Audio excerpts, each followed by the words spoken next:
today I really want to talk about how you can get faster. How do you become a better runner? And we see this, in obviously in any distance triathlon or just any running race. There's always the question, how do I get faster? Do I run more? Is it nutritional based? Do I have to recover? Should it be something in my technique? Should I strength train? And this is where we're going to touch on a lot of different aspects today of what will make you a better runner. All right. My name's Jason Kildare. I own ETA Coach. I've been coaching for a little over 10 years now. I ran back in college. I stunk. I was back of the pack. All right. Wasn't very good at all, but I was fascinated by training theory and exercise physiology. I'm a scientist. My background is science. I love to apply science to training, okay? And the reason we do this is ultimately there's a lot of principles out there that we come across that are supposedly going to make us better athletes. But what I want to do to look at these principles and these concepts, I want to see what the scientific literature has to say on it. Let's start with what we know and then work from there.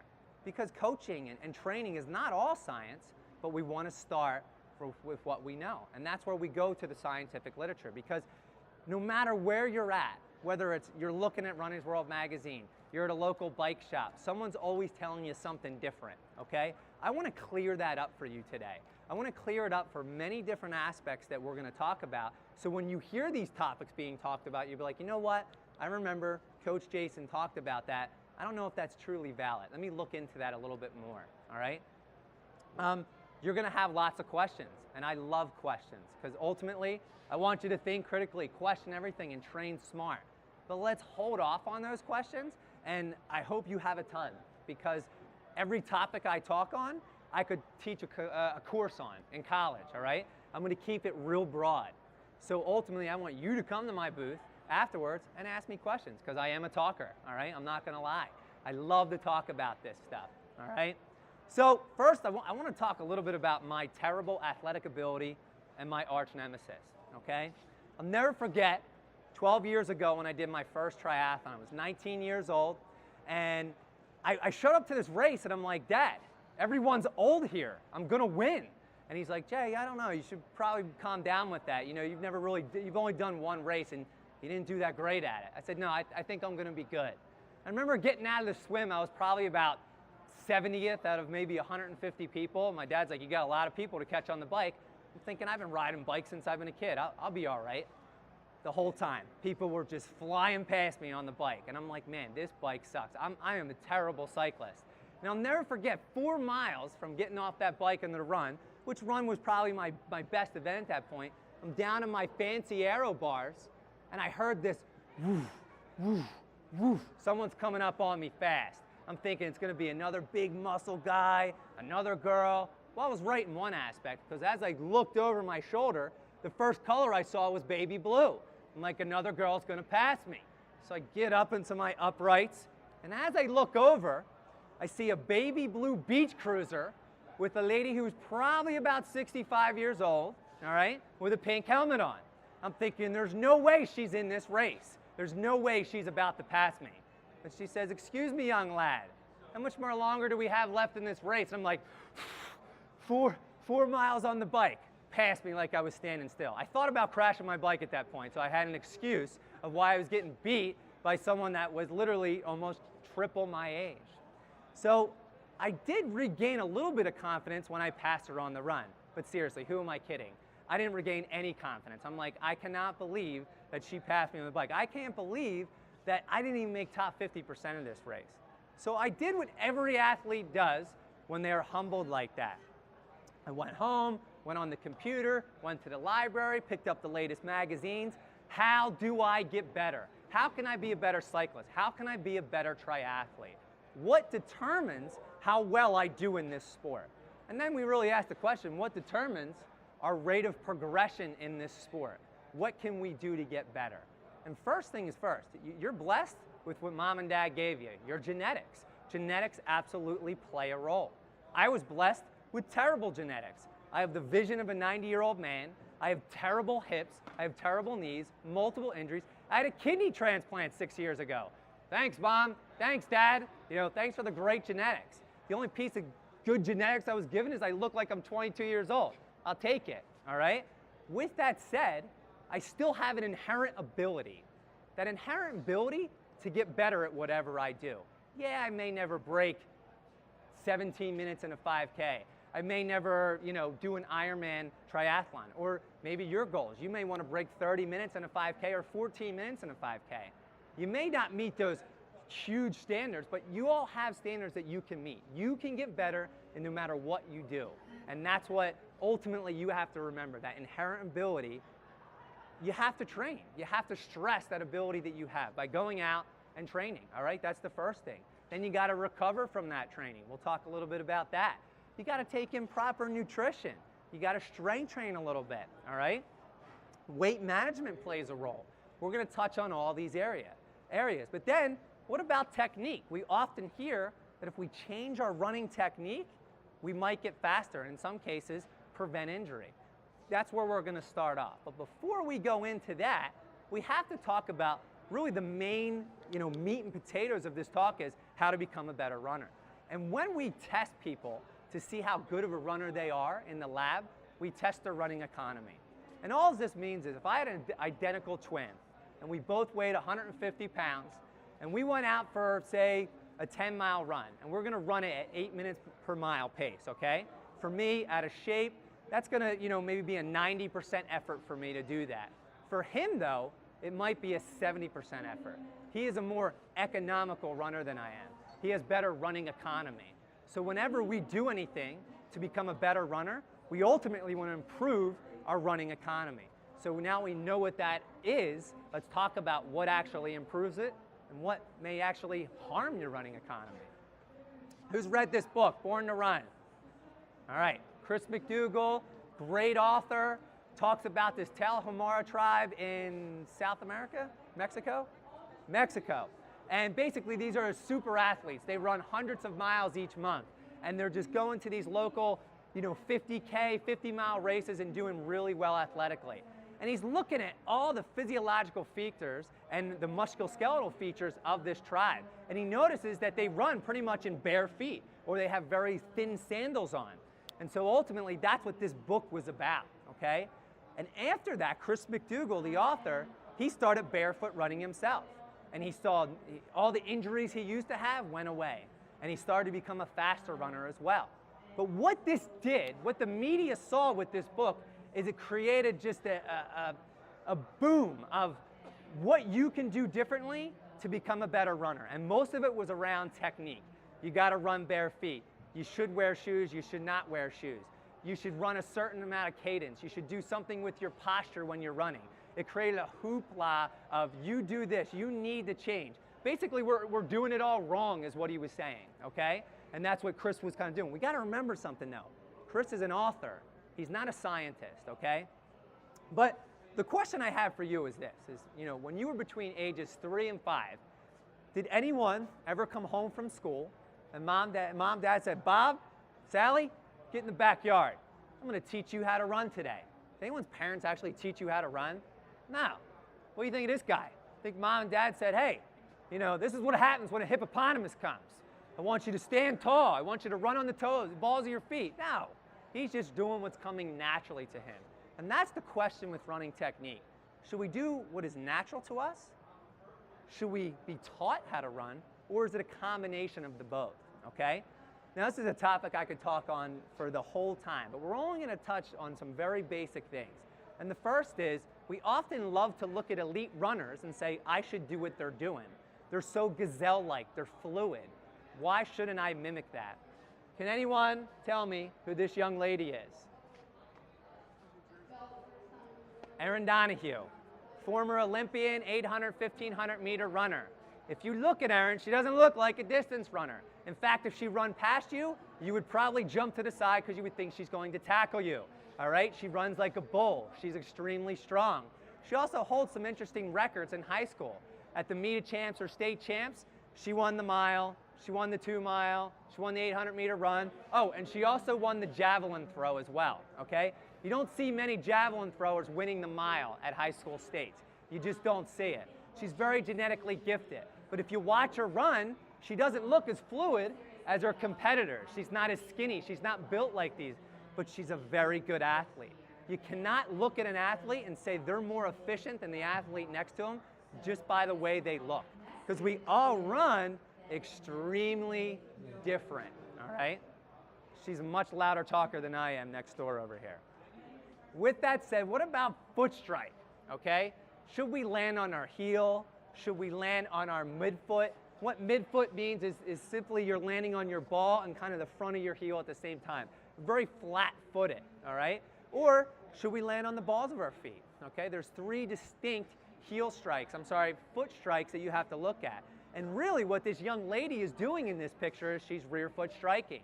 And that has been looked at as like it's the devil more recently. Oh, you're a rear foot striker, you're a heel striker, you're gonna get injured, all right? You're gonna lose performance that way. Interesting enough, when you look at elite runners, 75% of them, and we're talking fast runners. Runners that are running half marathons in an hour and 3, hour and 4 minutes, okay?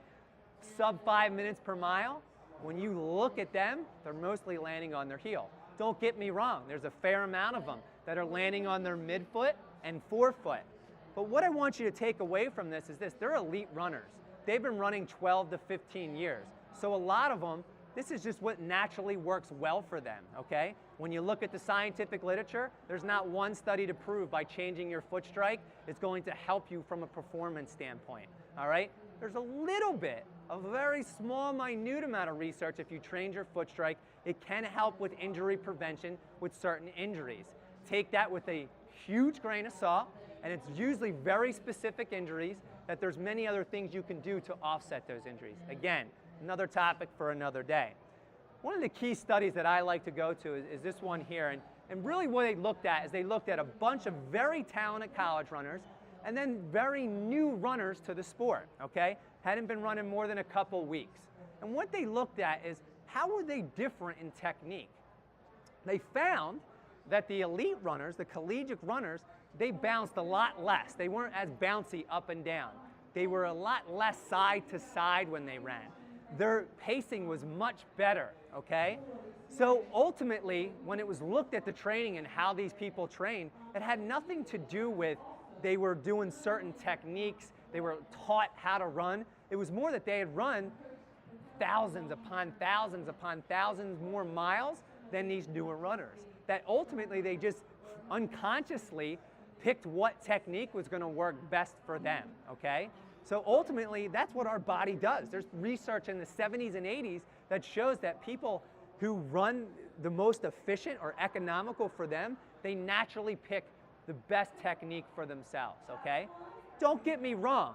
There's a time and place when we should change technique. It's a very small time and place. It's for a very specific athlete with a lot of different injuries. So, but ultimately, from a performance standpoint, what we're talking about, you will have no benefit from changing your technique. In fact, there's a lot of studies to show when you do change your technique, that running economy is decreased significantly, okay? Now, we need to see long-term studies with this as well. We haven't seen studies where technique change is done and what happens a year later to that performance. We've seen mostly a couple months, okay? If you're interested in really the science of this, the biomechanics, how we move, I'm doing a talk next week in Morristown, New Jersey to a bunch of sports medicine professionals, but they are opening up to the public, all right? So feel free, if you want to ask me afterwards, you're more than welcome to attend that. Ultimately, the next thing that you want to look at in terms of from an injury preventive standpoint / performance is you want to look at your general lifestyle. And this is America at its finest right here. We tend to be a little bit on the lazier side, even though we are endurance athletes, okay? We don't move around as much as we used to, all right? We sit a lot for work, all right? We're driving all over the place. More times than not, there's plenty of options to sit, not stand, okay? And this is definitely wreaking havoc on our health, but ultimately we're seeing research that the longer you sit, the more it negates what you actually did on your 30-minute run that day. It kind of cancels it out, like you didn't do too much that day. And also, this can cause some weight management issue. You tend to gain a little more weight, even though you might be training during the day, you might gain a little bit of weight because you're sitting all day at the office and you're eating, you're driving a lot, etc. And we go back to that original principle I talked to you about, runner A, runner B. If runner B runs If you're both running an 8-minute mile pace and runner B weighs 30 more pounds than you, they're working a lot harder, okay? So I don't want you to look at this slide and say, Coach Jason said I need to go all Lindsay Lohan and lose a bunch of weight. That's not what I'm looking for. I'm looking for you to maybe gradually lose a little bit of weight at a time, because ultimately that will help your health and it will absolutely help your performance, okay? This should be done in the off season, the winter. The closer you get to your race, the less of a concern this should be, okay? You could also look at your nutrition to maybe help with that ultimate weight, but just from a performance and recovery standpoint. How many people have been on a diet before? A lot of people have tried it. Listen, diets work. I hate to say it. From a weight loss and performance standpoint, they can help in the short term. They're not long term. Most of the time, those principles are hard to stick over a long period of time because diets create boundaries. There's a lot of good diets out there, but ultimately they're eliminating some sort of nutrient in that, all right? Whether it's carbs, fats, proteins, whatever it may be, they're limiting something. And what happens is, as soon as you step outside those boundaries, I gotta have that piece of apple pie, you feel defeated, all right? Because you ultimately stepped out the boundaries of that diet. You don't want to think in terms of changing your nutrition as diet. You want to think of more, what habits can I instill from a nutritional standpoint that are going to make me feel better, recover better, maybe lose a little weight, feel healthier, okay? It's one of my favorite quotes. Feed a man a fish and you feed him a meal. Teach a man to fish and you feed him for a lifetime. I could talk on this next slide for easily 3 hours. I'm throwing a lot of principles at you here. But when it comes to a healthy diet, this is what you should be thinking about. Variety, balance, and moderation. First, variety. When you go to ShopRite, don't just get the apples, oranges, and the iceberg lettuce. Get nuts. Grab a kiwi. Grab some spinach. Grab some kale. Have a lot of variety. Don't just eat chicken. Mix it up. Do some eggs. Do some turkey. You gotta mix up your food choices. Balance is, look, don't all carbs, all fat.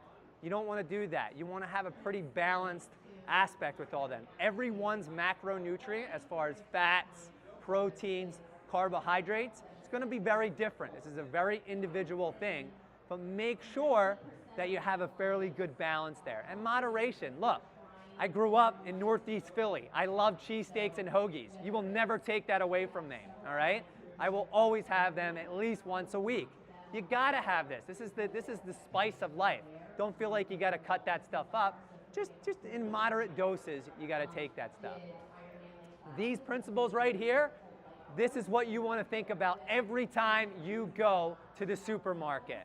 You want lots of fruits and vegetables, foods with healthy fats, lots of fiber. Get that out of your carbohydrates, your grains, your dark leafy greens. Protein. Yes, you need protein. It doesn't have to be from an animal source, okay? Beans, nuts, seeds, whatever you feel is best for you. Minimize the foods at the end of the aisles, the ones that they want you to buy, the processed foods, all right? And last but not least, limit or eliminate your supplements, okay?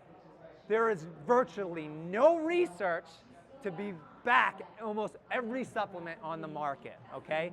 Think food first. It's always going to benefit you. Again, from a general health, injury prevention, and recovery, so you can recover from your workouts and then come back stronger, okay?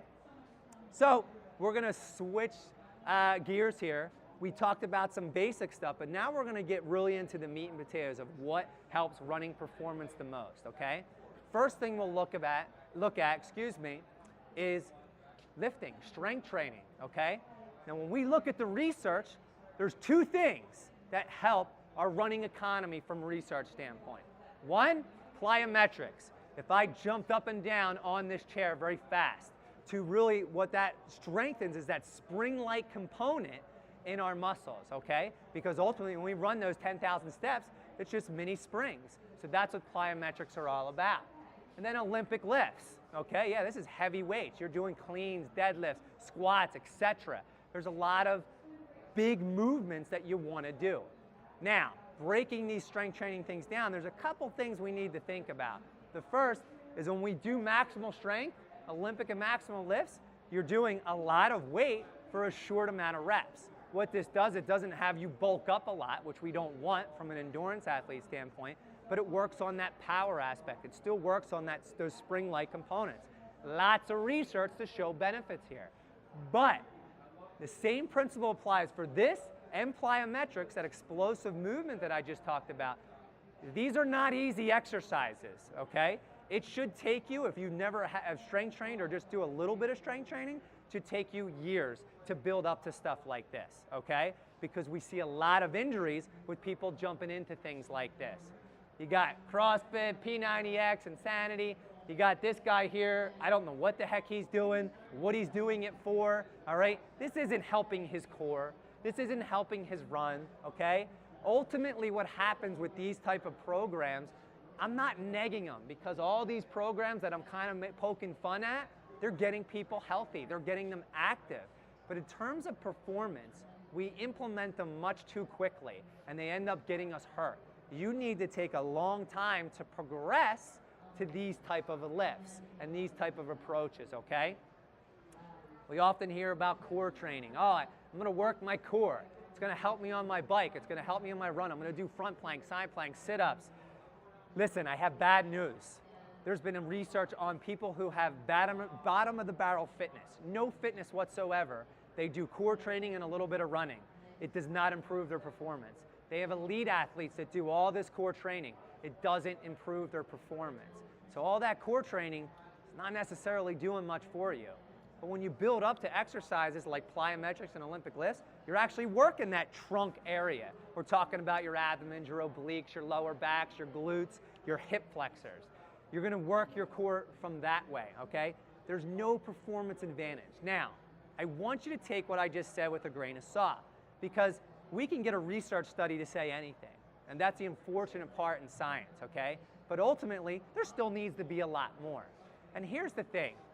If you are new to the sport, when I mean, I'm talking within the past 5 to 10 years, new to endurance athletics, pretty much any strength training you do is probably gonna benefit you, okay? It's not gonna hurt you. The only time it can really hurt you is if you act like one of these knuckleheads, or you do so much of it that it takes away from your swim, bike, run, or whatever sport you're trying to do. Or you do a hard weight workout, and then you end up going to the track doing your 800-meter repeats, and you're real sore from your lifting session, okay? Or just doing your easy 30-minute run, you're real sore and beat up. That's what we don't want strength training to do. Take away from the actual sport you're doing. This is the progression I take with my athletes to get them ready for these bigger movements, plyometrics. This progression here, we're talking a year, year and a half if you've never lifted. If you're a former collegiate athlete, team sport athlete, yeah, maybe we might progress a little bit quicker. Start off with basic trunk stability, core exercises, basic circuit machines, etc. Then work up to someone who knows how to really teach you how to lift properly with the big movements. And then you start working in some mini plyometrics like running drills, high knees, butt kicks. These are mini plyometrics. And then you can work into the explosive components of plyometrics, okay? But what I want you to take away from this stuff is great. There might even be a gray area, again, in the research that it might help from an injury prevention standpoint. But if you really want to get good at something, you got to do a lot of it, all right? And this is the rule of specificity. Michael Jordan was a great baseball player in high school. He also, obviously, was a great basketball player. He didn't focus on baseball that much.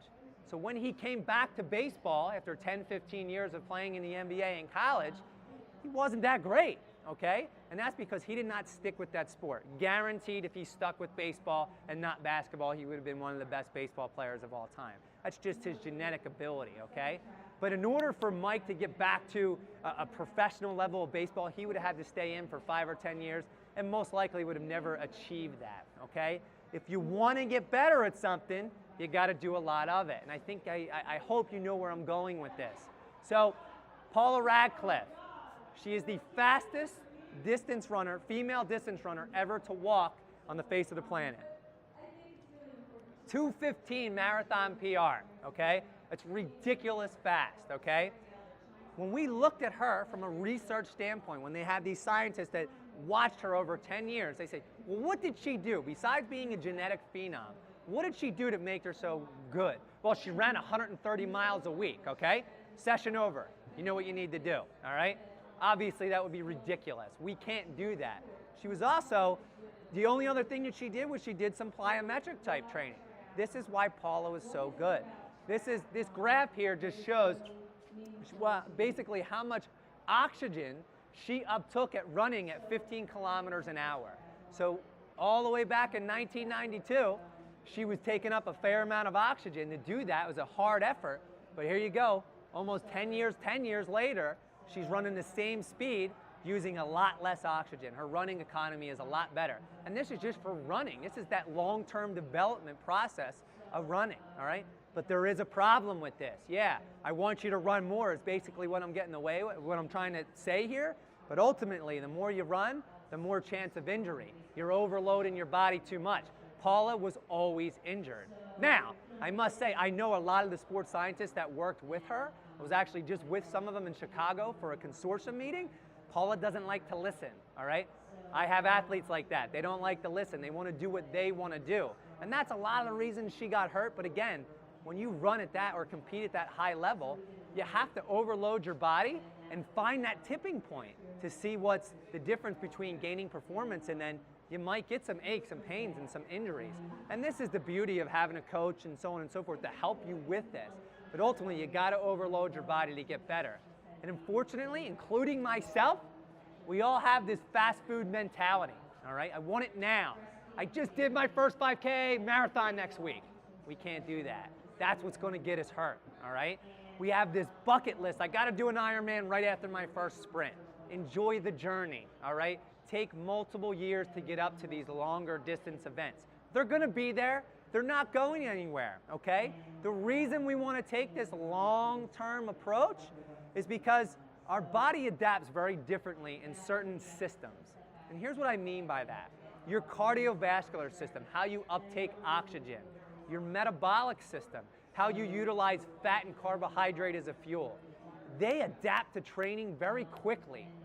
But your musculoskeletal system, your bones, your ligaments, your tendons, etc., they adapt very slowly. Right now, I don't care what your fitness level is, I guarantee everyone could run 10 miles. I know it. I know for a fact that you could do it, all right? But for many of you, for some of you, it might hurt a lot because internally, you might be ready for it. You're still internally with your intrinsic muscles and so on and so forth, but your musculoskeletal system's not ready. You need to let time catch up with that musculoskeletal system so you don't overdo it, okay? We've been there. We've all been there. We go out for a 5-mile run. We feel like we could do 10, but ultimately when you do that 10, you hurt from it, okay? When we look at training load and how to increase our running and get better, we look at volume, intensity, and frequency. Volume, how much total running are we doing? Intensity, how hard are we doing it? And then the frequency. And this is where we're going to start. Frequency of running is probably the best way you can increase your running fitness right off the bat. And I use the example of long division. My nephews came to me a few years ago when they were learning long division. They were struggling. Well, I was a terrible person to come to. As much as I'm a science guy, I'm not very strong in the mathematical field. But thankfully, elementary math wasn't too hard for me. So ultimately what I found is their teacher was giving them 45 minutes of homework twice a week, okay? And they really weren't doing much more than that, except what they were doing in school. Now, they were really struggling. So I actually contacted the teacher and said, look, give these guys problems every day of the week and on the weekend, but only 15 to 20 minutes worth, just for 2 weeks. So now they went from really focusing on their math 2 days a week for 45 minutes to 7 days a week for 15 to 20 minutes. What do you think happened? Boom, test scores went up. Their cognitive ability to really get this long division went up very quickly because they were doing it more often. So yes, I want you running more often. I don't want you increasing your intensity right away or your volume to get better. I want you running more. But like I said, you got to be patient with it and you got to do it very slowly, okay? So when someone comes back from injury, this is what I do.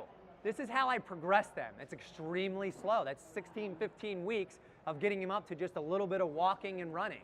But this is allowing their body to adapt to the way they run, to the loads they're placing on it.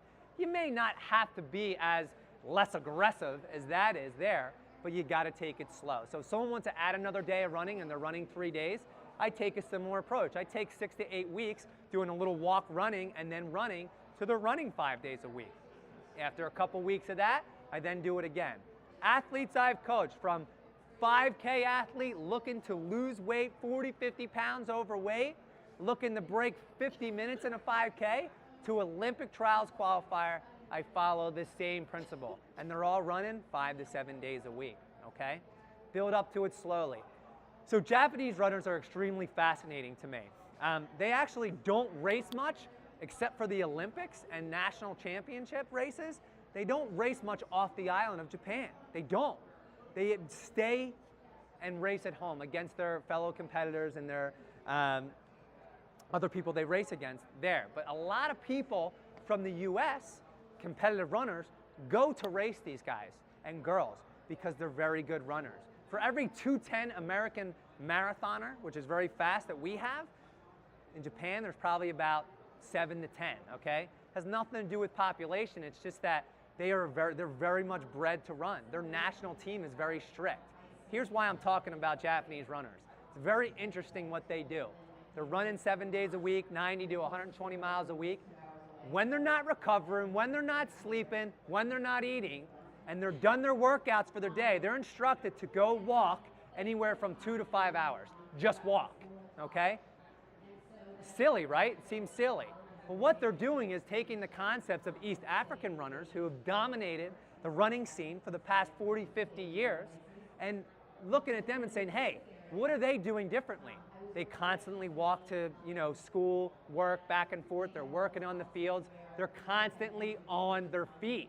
This is what makes them different. Now, I'm not saying for you to leave here and I'm at my booth and I hear you, Coach Jason told me to walk 5 hours a day. That's not what I'm saying.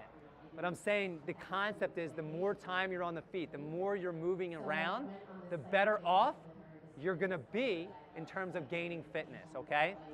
So we talked about frequency, let's talk a little bit about intensity. And the first thing, this is gonna be the heaviest slide we're gonna talk about, but I wanna clear a few things up in terms of how we dictate how hard we're going when we're running. So ultimately, this line right here represents what we call critical velocity or critical power in cycling, okay? This is what we often like to term threshold or lactate threshold, okay? Ultimately, your lactate threshold, when we test you in a lab, theoretically, you could hold for about an hour to even really to 2.5 hours, depending on what type of athlete you are, okay? But we don't want to be concerned with that lactate threshold. We want to be concerned with this CV, all right? This is an intensity that you could hold for about 30 to 45 minutes. But here's why I'm telling you this. You want to test for this, and I'm going to tell you how to do that. But what happens is, when you cross over this line, you have what's called W prime, and this is just energy, basically. The farther you cross over that line, the quicker you deplete that W prime, all right? This is the point of no return. This is the point when you're out there running pretty hard and you're like, man, if I pick it up another 5 to 10 seconds faster, I'm gonna start losing energy quickly. And it's kind of like a battery. Every time you cross over a line, this line, you start to zap this battery. Every time you go down, you start to recharge that battery a bit, okay? Now, that battery recharges very, very slowly, okay? And the reason we want to know these things, the reason we want to find out our critical velocity or really our 10K race pace or 15K race pace is so we can dictate what paces, intensities we run. So, all right, I ran in 10K, what do I do with that time? I ran 40 minutes, okay, on that 10K. That's gonna tell me, and I'm gonna show you how fast your easy run should be, how fast your, harder runs should be, or right in that moderate range, okay? The way we do that, we monitor that intensity by grabbing a Garmin, a heart rate monitor, whatever it may be. Listen, both going out and running an 8-minute mile pace or going out at 150 beats per minute, both have their pros and cons. First, heart rate has more cons than pros for the most part, all right? Because you could go out there for that run, you could be dehydrated, you could have had some caffeine, you didn't sleep great the night before, all right? You didn't eat enough that day. This is automatically going to affect your heart rate, and it's going to increase a little bit quicker, okay? These are things outside of exercise that affect heart rate. Where minute per mile pace, 8 minutes per mile, nothing's going to affect that except for you running in 8 minutes per mile. But there could be a headwind. There could be a hill. So you want to use the combination of the three. You want to use maybe a little bit of heart rate for longer sustained efforts, but you ultimately want to use that 8 minutes per mile and rate of perceived exertion, RPE. So you know that after Jason looked at your 10K time and said your easy paces should be around 9 minutes per mile. But you know when you run up that hill and you're running 9 minutes per mile, it feels harder than obviously when you're on flat. So you should use that rate of perceived exertion and be running closer to 9:15, 9:10, whatever it may be, to slow that perceived exertion down. I'm sorry, to decrease that perceived exertion so you're not running too hard. So this is why you do want to train with some metrics like this to ultimately keep your easy days easy and your hard days hard, okay? This is a topic that can be very heavy, but there are ways to figure out how to make easy, you know, what paces you should be or heart rates you should be running on easy, medium, and hard days. First thing you really could do, and I should have put this first, is go out and race. Go find a 10K, 15K, a 5K. And what you can do with that is you can actually look up this VDOT chart by Jack Daniels. I'm not a huge advocate, but it's going to give you a good self-coach ballpark of where your training zone should be. And these are training zones. What should your recovery minute per mile or your heart rate be? What should your endurance range be? I use this chart with my athletes to dictate. If I tell you to go out and run an easy run, I ultimately want you to be able to tell me long sentences, be able to talk to me all day. But if I tell you I want this to be very hard at your velocity at VO2 max, you're barely going to be able to say words to me. So this is why we do testing. Now what I want you to do is stop by the booth. If you run a very accurate way to figure out your training zones, you don't have to go to a lab. You don't have to hire someone to prick your finger as you run laps around the track, okay? Because first of all, the validity of that, a lot of that stuff is not too great in terms of carrying over to what you use. You can do simple races, or you can go out in the track and do 2 intervals, and I can tell you what your critical velocity is, and I can give you the tools to do that. The reason you want to test though, you can run and train all day. How do you know you're getting any better? You got to go race, or you got to test yourself on the track to make sure you're making those gains. And then you can say, all right, 80% of the time I might run easy. The other amount of times I might run hard, okay? And that's where we get into volume, okay? When we look at volume, how do we disperse it? How much of our total volume should be easy and how much of it should be hard, okay? One key principle that I use with both leader athletes and newbie athletes is for every 2 to 3 days that you're running easy, I want 1 day to be of harder efforts, interval efforts, over that critical velocity that we talked about, okay? Harder is not always better. You can't run hard day after day after day. That's going to beat you up. Generally, you want 70 to 90% of the running you do to be easy, okay? And then the rest, you want 10 to 30% to be harder. There's a new book out by Matt Fitzgerald. It's called 80-20. And basically what he talks about is how all your easy runs should be all your runs, total volume, 80% should be easy, 20% should be hard. You gotta take this with a grain of salt. He basically cherry picks research studies and then sells and packages this as it's the best way to do it.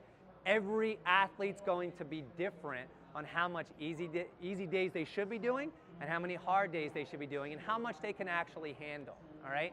So it's one of my athletes, he just set a PR, a pretty significant PR, and literally with him, he does a hard workout every 3 to 4 days.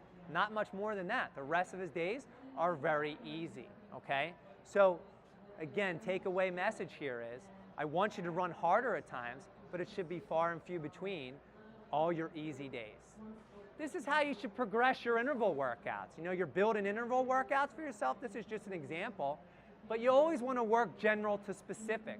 So hypothetically, if you were training for a 10K or 10K in an Olympic triathlon, I'd start you up here. I'd start you with a very easy 2-point half-mile repeats at 5K race pace, with the quarter-mile rest. I'm using race paces as kind of a good way to communicate versus physiological factors, okay? And you just simply progress it like this until you get working on general intensities here to where you're working on very specific fitness here that you're gonna see on race day. This is generally an approach you should take. Again, not meant for everybody, but just to give you an idea. So we've all heard of high intensity interval training. You gotta do quality training, all hard training. If you do intervals, it's gonna be better than anything else you do. Here's the problem behind the media and portraying certain things. No matter how you train your body, whether it's all easy, all moderate, a mix, high intensity, all just moderate, your body eventually adapts. So what this study looked at was one group did all high intensity training, another group did all moderate, just outside their comfort zone training. Now, the high intensity group, they made gains very quickly. So in theory, it looked like that was the better way to train.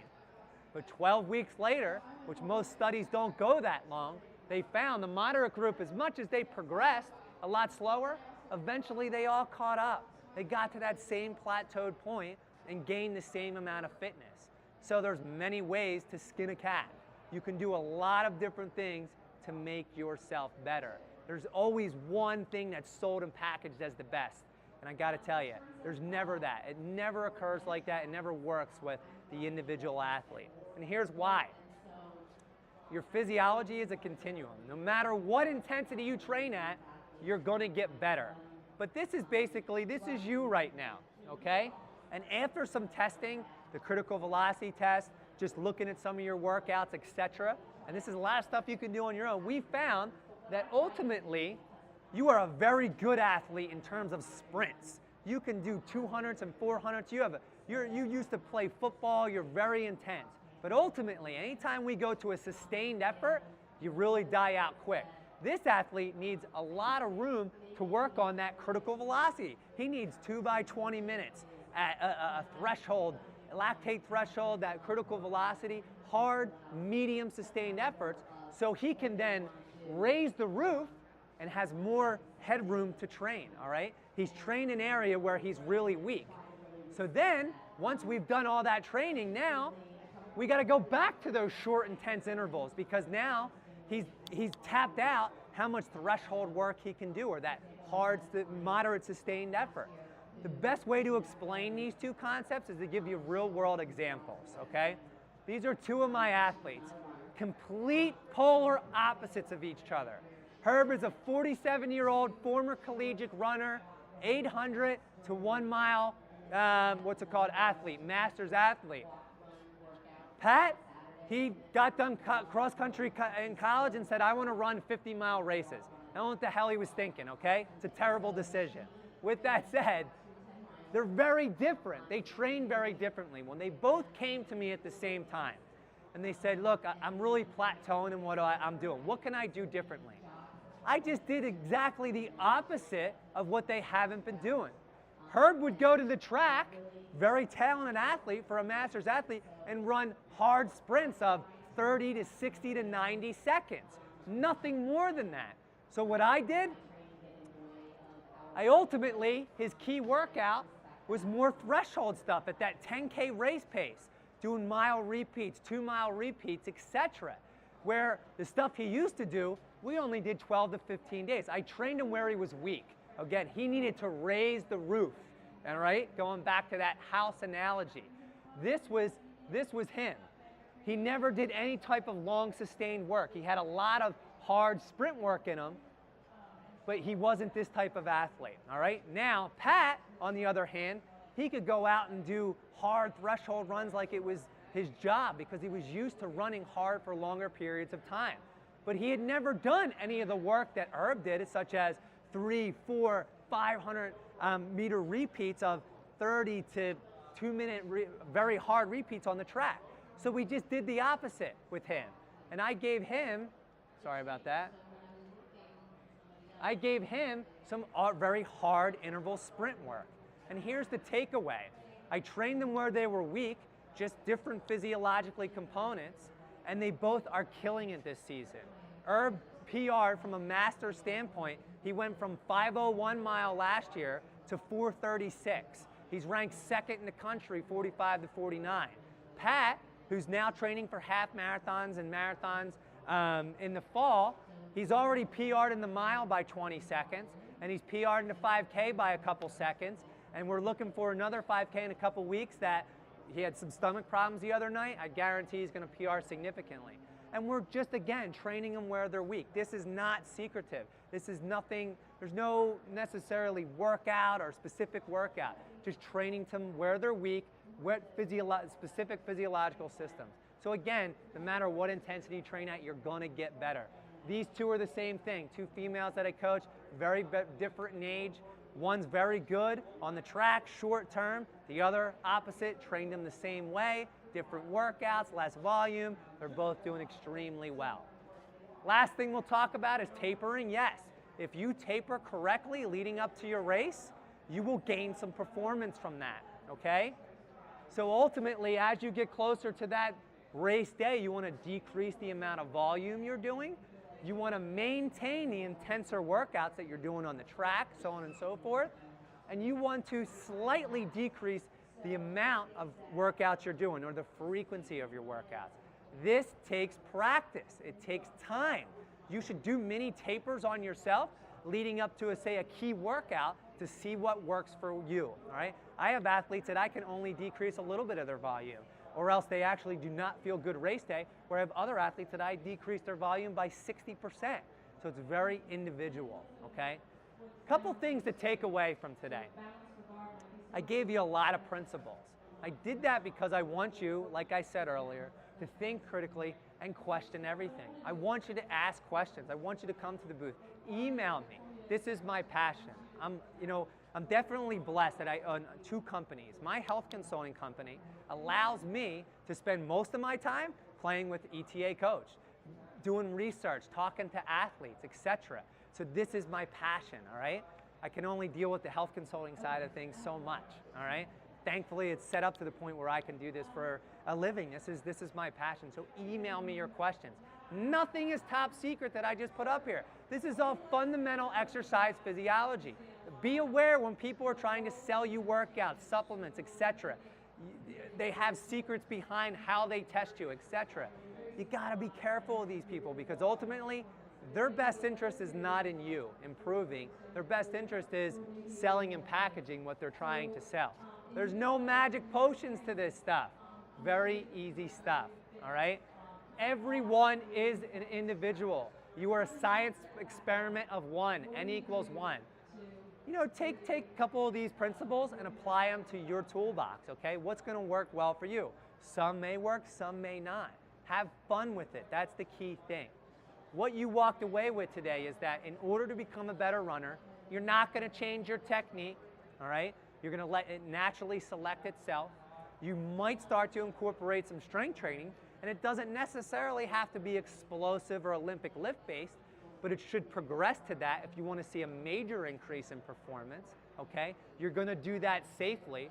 You're gonna stop doing front planks while you're watching the Cosby Show, all right? Because we know that core training is gonna do nothing for you, all right? May carry over into an injury prevention component. You're gonna watch your weight. You're gonna eat healthy. You're gonna make better decisions about that from a recovery standpoint. You're also going to increase the amount of times you run because the more running you do, the better, but you're gonna do it very progressively, very systematically to ensure that we're not overloading that musculoskeletal system too much because that's where we see all our injury coming from. But at the same time, that's how we improve performance, okay? When we incorporate intenser workouts or more intense workouts, it's only gonna be 10 to 20, 30% max of the amount of our total time running. The rest of the time, you're gonna be running super easy. Keep it very, very easy. Easy days easy, hard days hard, okay? Fight that urge to go harder. And then have fun with this stuff, mix it in, that's pretty much it. I've given you a lot of information, all right? Please feel free to stop by the ETA Coach booth with any questions, email me. I'd be more than happy to help you out in any way I can. Thanks, guys.